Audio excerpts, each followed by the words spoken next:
Lammataan dhaladheem jibba islaamaatiin manaa bahine musliimota deebi'ee galeem bakki kun bakkan itti of argadhe bakkan irra deebiin itti dhaladheedham. Amantaa boodatti hafaa akka ta'e itti duraan kan hin beeku islaamummaan amantaa haqaa tokkicha addunyaa kana amantaa qaroominaaf walqixxummaa jaalalaaf rahmataa akka ta'e hubadheen fudhadheem. Shororkeessitoota jedhee musliimoonni ani yaadaa ture marabbaa nagaaf tasgabbii qabaniin amala isaanii gaarii sanaan booji'anii anumayyuu musliimana godhaniin masjida daawwachuuf jedhee qofa hijaabni ani bitadheem.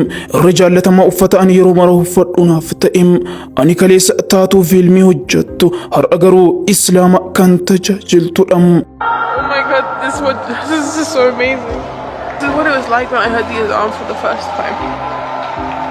It was just so loud. Aisha Rozali jedhamti bariitiin keessatti maatii rabbi jira jedhan hin amanne irraa dhalatte. Aishaan maatii amantii hin qabne irraa kan dhalatte qofa osoo hin taane namoota amanan yookaan amantii qaban waliin wal qunnamuuf illee carraa akka hin qabne dubbatti.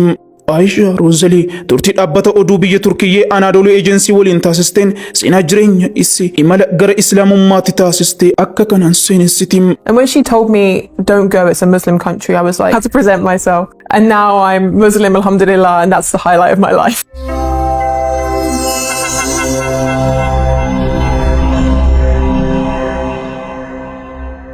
Abjuun koo taatu cimtu ta'uu tureem hangan Turkii deemutti waa'ee amantiitiin wal hin beekun tureem.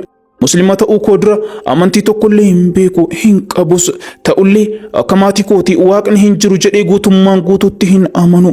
Ijoollummaadhuma koo irraa eegalee waaqni akka jiru nan amanam. Garuu sun yaaduma sammuuti malee amantiin hin turre nan yaada. Garuu maatii koo amantaa hin qabne irraa addatti wantiin godhu hin turre jetti. Amantii barbaacha gara Turkii hin imalle achittis bifa kanaanin amantaa argadha jedhis yaadne gaaf tokko akka tasaan googilii irratti masjida biluu kan Turkii keessatti argamuun argim deemee daawwachuu nan danda'a laata jedhin yaade jetti Aishaan.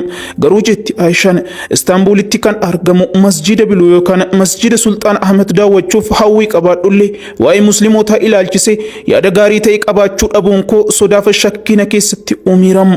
Waa'ee islaamaaf musliimaa odeeffannoon ani argadhu warreen dhiyaa irraa qofa tureem.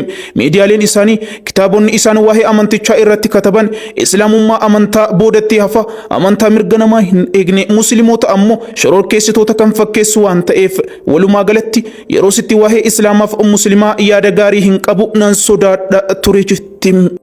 Maalisa ta'u malee gara Turkii deemee masjida kana daawwachuu akkan qabu murteessim. Aisha Rozali biyya isii Biriteen irraa kaatee gara Turkiitti imalteem masjida seena qabeessa biluu daawwachuuf dhufte biras geesse. Garuu akkuma magaalaa Istaanbul naannawaa masjida Sultaan Ahmed kana geesseen yaadni tokko gara sammuu isiitti dhufeem. Masjida kana seenee daawwachuun dura kabaja qabaachuu akkan qabuun yaade. Maalisa ta'u malee masjida kana haalan jiru kanaan rifeensa koo qullaa seenuu hin qabu jedheen gara suuqii tokkotti goreem. Suuqii kanaas waan mataa koo irra buufadhu biteen ittiin rifeensa koo haguuggadhe jetti Aisha Rozali. Rifeensa koo mul'isuun nama rifachiisu hin barbaanne tarii uummanni natti aaruu danda'u jedheen yaadem. Kanaafuu sababan masjida daawwachuuf jedhe qofaafin rifeensa koo haguuggadhe jetti.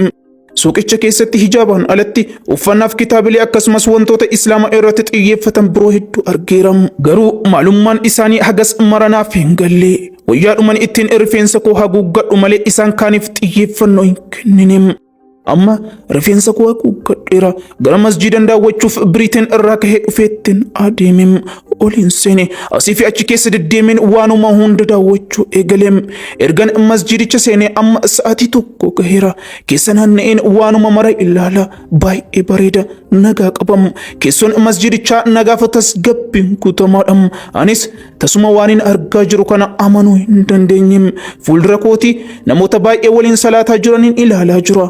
Ani bareedinaaf nagaa masjida keessa jiruun akka malee liqinfameeram. Namni natti hiyyuu hin turre kana maaliif goota jedhee namni natti ka'u kan na shakku hin jirum baay'ee rifadheem. Rifeensa koo haguuggadhullee akka musliima hin taane ni beekama. Namni na argu kana salphumatti hubatamu. Garuu musliima ta'uu dhabuu koo beekanillee namni ija hamaatiin na ilaalu kan natti dheekkamu yookaan kan na lolu tokkollee hin jirum. kun akkamiin ta'a akkamitti musliimoonni kun hundi ija nagaatiin na ilaalu musliimoonni ani shororkeessaatti beeku akkamiin gaarii akkanaa ta'an akkamiin amala jaalalaa fi nagaa nama mo'atu kana qabaatan dhugaan anatu waa'ee islaamaa yaada sirrii hin taane qabaate kallattii hin taaneen isaan hubatee laata waa'een musliimotaa ani dhaga'a turee fi kanin ijaan argu faallaadha garaagarummaa guddaa qaba maaliif garuu maaltu ta'e gaaffii natti ta'e narrifadhe akkuma kanaan osoon raajamee jiru gochoota musliimoonni godhaa turan gochuun eegale akkaataa itti sirnaan raawwatan beekuu dhabaadhullee tasbiihaa fi isaan biroo gochoota musliimoonni godhan ilaalan gochuu eegale haala kanaan sa'atii tokkoof liqimfameen masjidicha keessa ture booda masjidicha keessaa ba'een gara suuqii naannawaa masjidichaatti argamu tokkotti deemee koppii quraanaa akkan barbaadu abbaa suuqichaattan hime kana kanin godhe tarii quraana kana dubbiseen ilaalaa laata jedheetanii haala kanaanin quraana gara afaan ingiliffaatti hiikame tokko bitadhee gara hoteela keessan boqachuuf qabadhee tureetti fudhee galeem yeroo hin qisaasessini beellama sitti kenninem koppii quraanaa afaan ingiliffaatti hiikame kana akkuman kutaa hoteelaa qabadhee seenin dubbisu eegalee daawwannaa koo masjida biloo yookaan masjida sultaan ahmed xumureen gara biyya koo UK yookaan Biriiteenitti deebi'ee gale garuu quraana harka koo jiru ammallee dubbisee hin xumurreem ammas dubbisuu ittuma fufeem ji'oottan lamaaf waa'ee islaamummaa irratti qo'annoo hedduun hojjedhe amantaan islaamaa maali nan qoradhe waa'ee islaamummaa irratti barreeffamoota katabamaniin gara gaggalche ragaalee garaagaraan ilaale jettim ji'oottan lama boodam galmiin irra ga'e dhugaan ani argadhe waan addaatim addunyaan hin beeknetti ba'e islaamummaan warreen dhiyaatiin amantaa cunqursaa lallabu farra nageenyaaf tasgabbii ta'e leellifame shororkeessitoota jedhaniin shira isaan xaxaniin hurriin jibba muslimootaa keessa koo dukkaneesse hapheen laphee koo xaxee qabe ilaalchi badaan onnee koo duuchee qabe ture danqaraan farra islaamaaf muslimaatiin onnee koo danqaree cufee ture kishimshim jedhee caccabe gaadidduun onnee koo haguugee haqana dhoksee ture irraa qunca'ee tatarsa'ee babbaqaqee balballi onnee kootii banamee dhugaan natti mul'ate maalummaa islaamaa fi eenyummaa muslimootaa isa sirrii isa dhugaan naaf galeem rabbiin maleetti gooftaan haqaan gabbaramu biraa hin jiru muhammadis ergamaa isaati ashhadu an laa ilaaha illallah wa ashhadu anna muhammadan rasulullah musliman tahim alhamdulillah. When I picked up an English copy of the Quran and I started to read. And I read and I read and I read and I went back to the UK and I read and I read and I read and I kept reading until I finished the whole Quran. And it took me a couple of months. And during that time I was doing a lot of studying into Islam as well, watching a lot of lectures. And after a couple of months I declared my Shahada and I became Muslim. And alhamdulillah, that was my journey. Imallin gara islaamummaatti taasise kana ture amma jireenya koo keessatti wanti hunduu jijjiirameera jetti Aisha Rosalim. Aishaan akkana jetti amala gaaroomuun matumti isaatu mala daawaa isa guddaadha islaamummaan amala gaaroomuutti ajaja kun immoo ofiif gaaroomu irra darbee namoota biroollee gara amantii islaamaatti fiduuf karaa gaarii ta'eedha sababni isaas ani akka muslima ta'uuf sababa guddaa kanaaf ta'e daawwannaa masjida sultaan ahmadiif gara turkii deemee amala gaarii muslimoonni natti agarsiisan sana ture sun ammoo waa'ee amantichaa akkan qoradhuu fi hubadhu na godhe jetti lammatan dhaladhee Rosaaliin gara Turkii dhufuun ishee muslima ta'uuf sababoota ijoo keessaa tokko akka ta'e ibsiteetti muslimoota gaarii namoota amala gaarii qaban waan argeef nama sana akka isaanii ta'u amala sana qabaachuun barbaada jedhee akkan yaadu na taasisan na fooyyessa caalaatti na gammachiise jetti.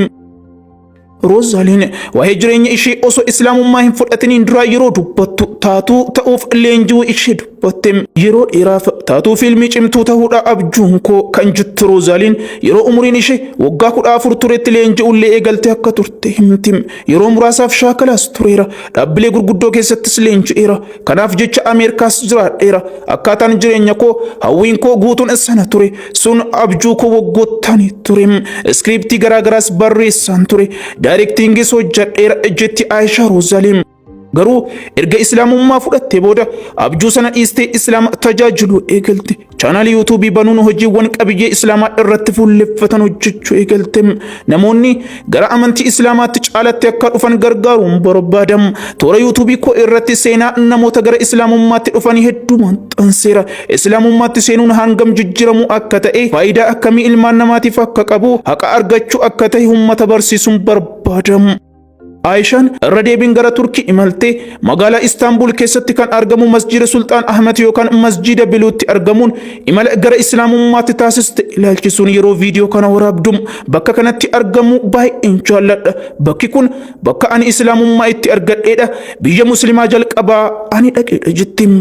Sababan qaba jedheen as deebi'e abbaa warraa koo waliin kan hin deebi'e dhufeef bakkeewwan seena qabeessaaf ajaa'ibsiisoo magaalaa Istaanbul akkasumas biyya Turkii guutuu keessatti argaman isatti agarsiisuun barbaadem. Namoonni as jiran isaan amala gaggaarii isaanii sanaan na booji'anii akka muslimaa ta'uuf karaa natti agarsiisan sababa naaf ta'aniidha. Bakki kun baay'ee bareeda. Anaaf bakka seenaa guddaa, bakkan itti of argadhe, bakkan Islaamummaa itti qabadhe, bakkan irra deebiin itti dhaladheedha jetti Aayishaa Roozaalii.